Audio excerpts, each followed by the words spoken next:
வணக்கம் home makers. So வீட்டில் இருக்கும் குடும்ப பெண்கள் அனைவருக்கும் மாஸ்டர்ஸ் ஆஃப் மைண்ட் வாழ்க்கை வசமாகும் அப்படின்ற 6 நாள் பயிற்சி கொடுக்க இருக்கிறோம். இந்த ப்ரோக்ராம் ஆகஸ்ட் 18 ஸ்டார்ட் பண்ணுறோம்.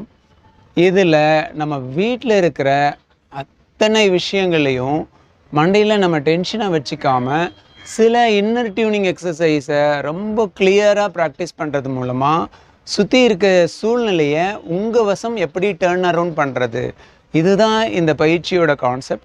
ஸோ ஒவ்வொரு குடும்ப பெண்களும் வீட்டில் இருக்க பெண்களும் ரொம்ப முக்கியமானவர்கள். உங்களுடைய முழுமைத்துவமும் மகிழ்ச்சியும் வெளியே வரும்போது தான் குடும்ப சூழல் மாறும், சொசைட்டியோட சூழலும் மாறும். இதை மையமாக வச்சு இந்த ப்ரோக்ராமில் கலந்துக்கிறதுக்கு கீழே இருக்க கூகுள் ஃபார்மை ஃபில் பண்ணி அனுப்புங்க. பயிற்சியில் நம்ம எல்லோரும் சந்திக்கலாம். வணக்கம்.